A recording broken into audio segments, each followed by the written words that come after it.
don't expect to ever sleep again. Overall, patience.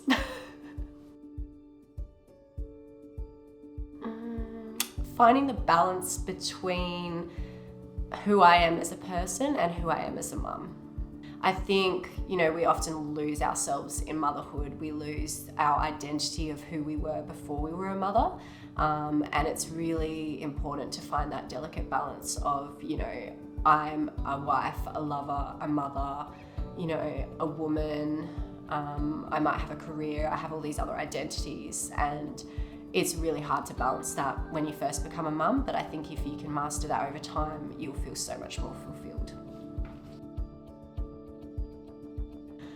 I really don't think I had any postnatal depression. I was really, really lucky on that regard, but I also believe that I set myself up really well with great supports, a well-nourished body, and a really good mindset.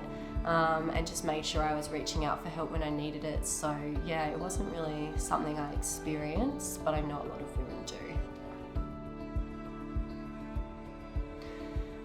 First thing I would look into is diet, and that you're actually putting in the right nutrients and the right level of hydration and actually getting enough sunlight. It seems so simple, but these 3 things can make all the difference.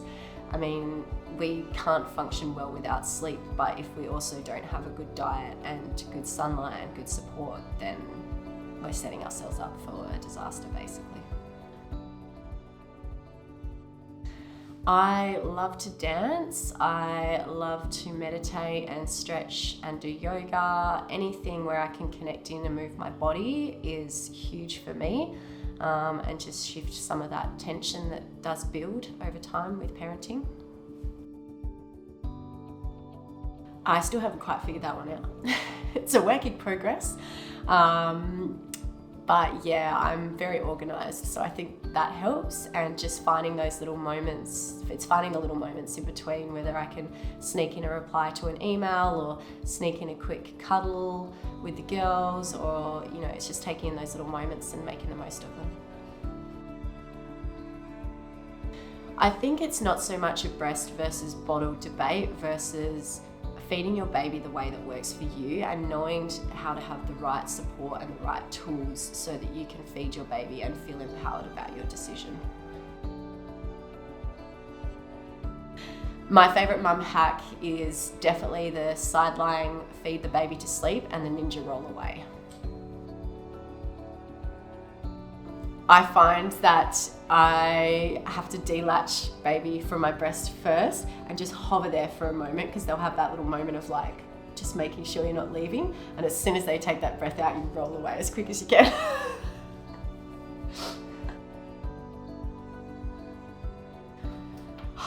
I definitely think it would have to be the time that I was pumping for my newborn, and the delivery man came to the door, and I, without even thinking, just walked straight up to the door to answer it to get my parcel, and realised that I still had the pumps attached and milk everywhere.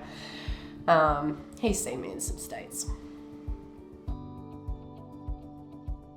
Oh, I definitely think, and this didn't happen to me, but it always happened to my partner, Jared. He has this habit of catching poop in his hands. I don't understand why, because if one of the kids comes to you and says, I have a gift, he opens his hands, and I'm like, you never open your hands. It's always poop.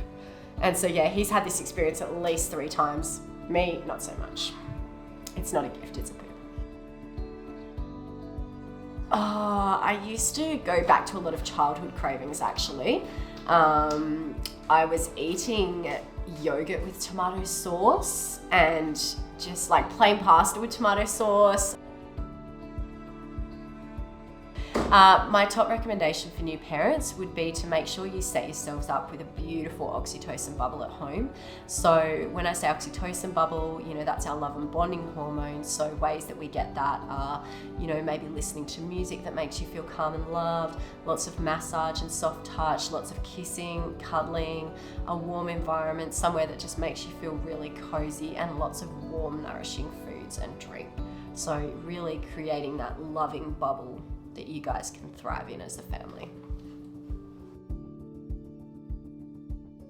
I think this is a tricky one. Returning to work can always be a challenge for parents, particularly from a feeding and sleeping perspective as well, because often, you could be returning to work anywhere from, 5 months to 12 months, and that doesn't necessarily mean that your baby is feeding well or sleeping well.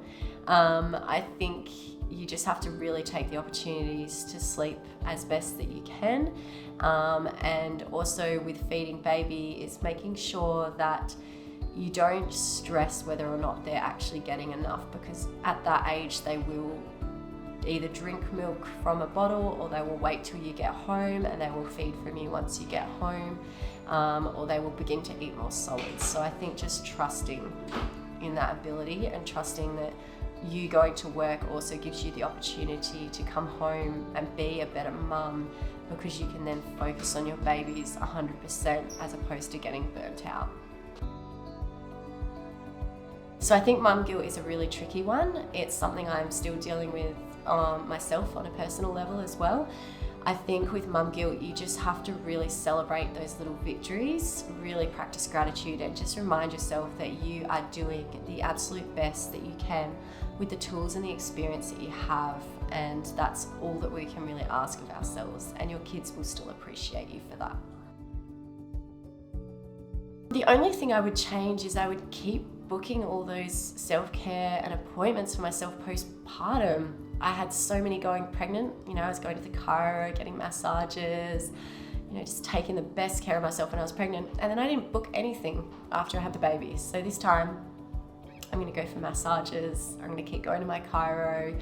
I'm going to keep doing all those things that I did so well to care for myself during pregnancy, after birth as well.